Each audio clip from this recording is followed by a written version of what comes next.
¿No? Vamos de un tema a otro, ¿no? Hemos hablado ya de Venezuela, hemos hablado del medio ambiente con el ingeniero Orlando Costa aquí en el estudio, y ahora vamos a hablar de temas jurídicos, ¿no?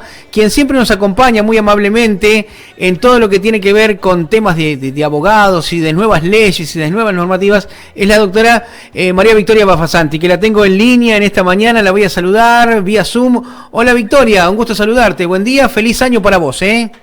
Gracias, igualmente. Buen día para vos y para la audiencia, Ezequiel. Siempre es un gusto hablar con ustedes. Igualmente, Gracias. bueno, sabemos que se va a discutir la reforma laboral, que ha quedado un tanto postergada para el mes de febrero. Hay distintos cambios y queríamos que nos des un panorama de cuáles son las primeras afectaciones que van a tener, digamos, los argentinos en torno a esta situación, ¿no? Una vez que se implemente con los cambios que por ahí pretende el gobierno, ¿no? Hay que ver qué pasa después en la discusión. Claro, exactamente. Bueno, te cuento, el proyecto está en el Senado. Como vimos en diciembre, antes de finalizar el año, fue bastante discutido, digamos, sobre todo por sectores sindicales. Y bueno, hay puntos claves que creo que estaría bueno remarcar. Se habla de una extensión en la jornada de trabajo, la jornada laboral. Ajá. Actualmente sabemos que la ley de contrato de trabajo establece un máximo de horas de 8 horas diarias y 48 semanales. Y lo que se establece ahora, o lo que se pretendería, es poder acordar. Siempre creo que es importante remarcar la posibilidad de acordar. Esto quiero decir, la posibilidad de acuerdos, convenciones, convenios colectivos básicamente entre sindicatos y sectores empresariales, acuerden, o sea que lleguen a acuerdos respecto de convenios colectivos que establezcan la posibilidad de la extensión a 12 horas, siempre respetando los descansos semanales y respetando las 12 horas de descanso que tienen que existir obligatoriamente entre la culminación de una jornada y el inicio de la otra, con lo cual eso no se modificaría, eso seguiría exactamente igual. Sí, la posibilidad en algunos rubros por la misma producción, en los que la demanda es superior, la demanda de trabajo es superior, bueno, tener la posibilidad, por ejemplo, de trabajar 12 horas, pero acumular ese excedente de 4, por ejemplo, en un banco de horas a favor del trabajador para poder compensar en el periodo siguiente con un descanso suplementario o con un franco compensatorio en el caso. Lo cual no se perdería, pero tampoco, por lo que he leído, tampoco tampoco la idea es directamente suprimir la posibilidad de que se liquiden y se paguen esas horas como extras, con lo cual bueno, un poco como la ideología que estamos viendo, esta posibilidad de acuerdo, siempre que existan voluntades en tal sentido, ¿no? Sin imponer. Claro. Victoria, lo que quería explicarle a la gente que por ahí muchos no tienen en cuenta, que, a ver, corregime si no es así, ¿no? Pero tengo entendido que desde que se implementen las nuevas reformas, si es que se dan y en el contexto que se den, bueno, no será retroactivo, digamos. A ver, alguien que está trabajando en este momento y es despedido una vez que se implemente la ley, bueno, no tiene validez, digamos, ¿no es cierto? Porque solamente serán para las nuevas altas a partir de que la ley esté en vigencia.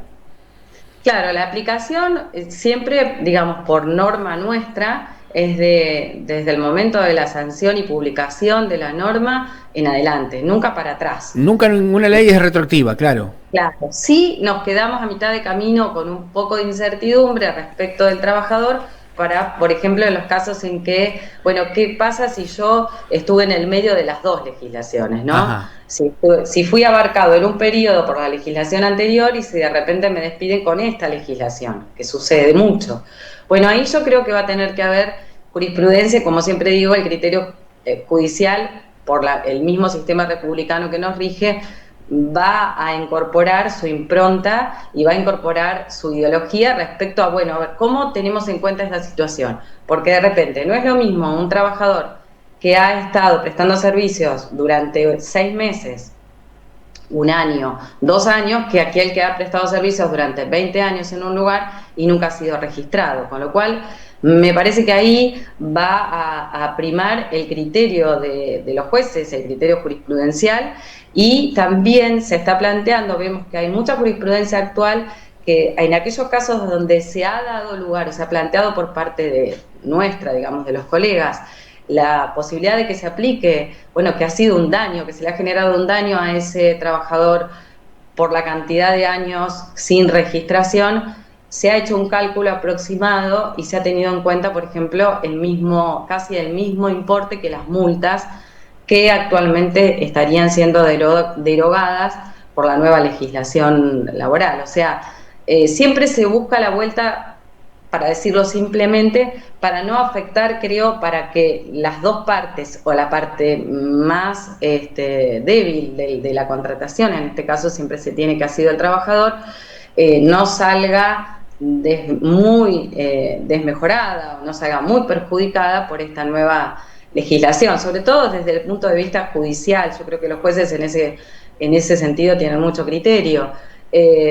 Sí, es siempre para adelante, no existe la retroactividad de las leyes, con lo cual siempre las leyes son siempre hacia el futuro. Después podrá haber diferentes planteos y diferentes criterios, y bueno, ahí tendremos nosotros que emplear la creatividad y la interpretación a ver qué se puede argumentar y qué herramientas tenemos para argumentar también, porque esto ya es inminente. Sí veo muy positivo la legislación en el nuevo proyecto, por ejemplo, la cuestión de la baja en las contribuciones que van a tener que hacer los empleadores para hoy poder registrar a un nuevo trabajador, que la realidad es que muchas veces se complica, sobre todo para quienes son pymes, para quienes recién se inician. O sea, me parece que en ese sentido es muy positivo, sobre todo para las cargas tributarias que tiene que abonar un empleador. Bueno, disminuirlas es un progreso. Ahora, hay algunas cuestiones que sí generan algo de incertidumbre. Por ejemplo, este famoso fondo de asistencia laboral, que también, repito, es optativo, se puede pactar, pero digo, se prevé que, por ejemplo, se descuente de los haberes, que no son con carácter remunerativo, del trabajador hasta un 3%, pero que se dejaría de abonar o que se dejaría se quitaría como contribución al sistema de previsión social. Que ahí sí me preocupa un poco, porque yo digo, ya sabemos que tanto las cajas de previsión social provincial, el IPS, y las más grandes, digo, el ANSES, hoy no están bien a nivel financiero, están bastante desfinanciadas.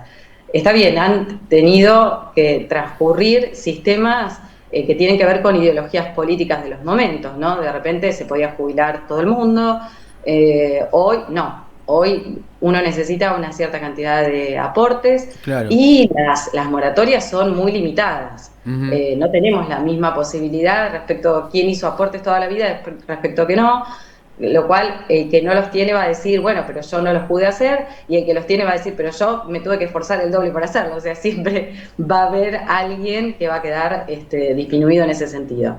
Con respecto a las indemnizaciones, Victoria, ¿a quién favorece todo esto cambio, a tu entender? Mira, para mí favorece al empleador. Yo te soy sincera. Va a haber, se está estipulando, por ejemplo, que las indemnizaciones van a tener una disminución, porque en otro de los rubros que no se van a considerar para el cálculo indemnizatorio es el SAC, ¿no? El sueldo anual complementario, lo cual va a ser un poco discutible para mí, porque el SAC se devenga día a día. Más allá de que se devenga, quiere decir que genera el derecho al cobro y la obligación al pago. Entonces, el hecho de que se devengue día a día, pero se pague durante 2 periodos puntuales, hace que en el cálculo de la indemnización no se incorpore. Uno lo puede plantear, pero después puede quedar no incorporado. Sí, otros rubros como los premios y demás, que no se abonan mensualmente.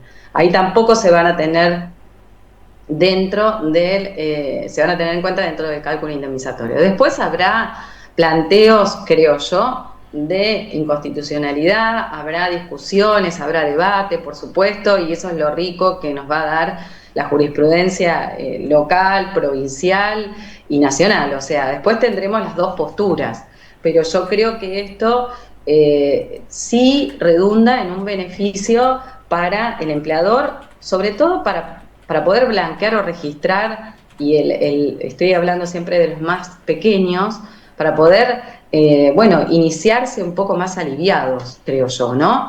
Y esa es me parece que debería ser más por ahí.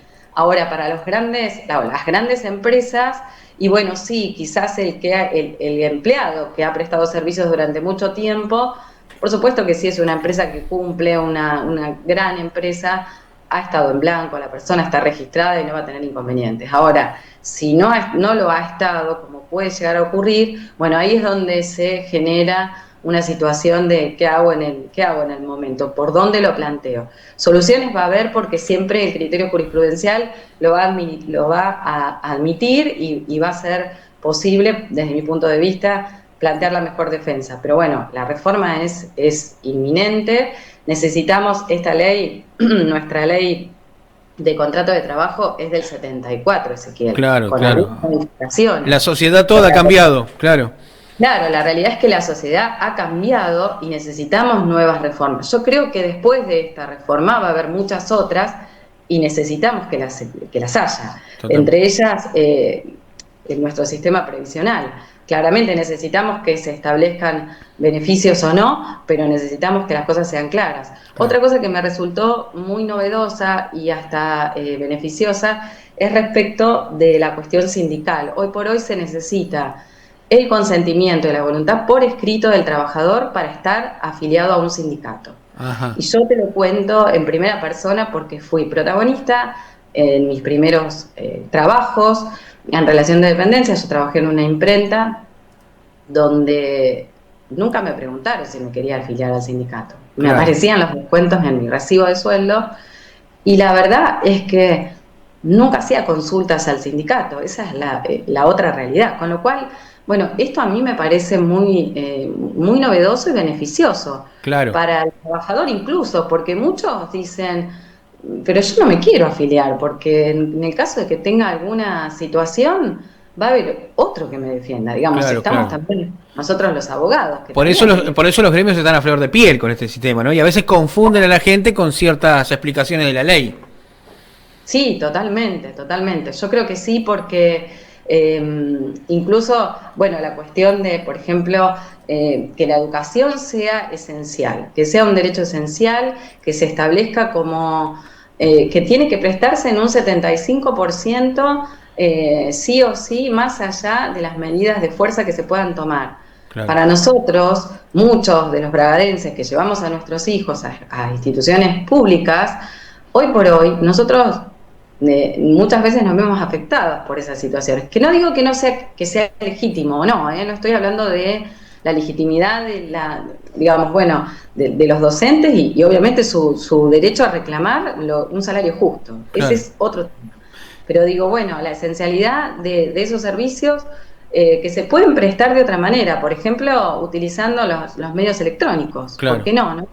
En los últimos periodos de clases se fue implementando esta cuestión y creo que va a ser algo novedoso también, porque es algo que también se está modificando. Bien, pero, doctora, muchas gracias por esta explicación y le decimos a la gente que ante una consulta pertinente acerca de este o de otros temas jurídicos, recién poníamos el zócalo con el número de teléfono, vamos a reiterarlo. Victoria, por favor, 11. 11 50 56 54 89. Bien, perfecto. Y también me he enterado que próximamente estará con una atención más céntrica, digamos, con un lugar céntrico donde, bueno, podrán ir, en este caso, a hacer las consultas pertinentes, ¿no? Sí, yo creo que ya a partir de febrero voy a estar en General Paz, 1689.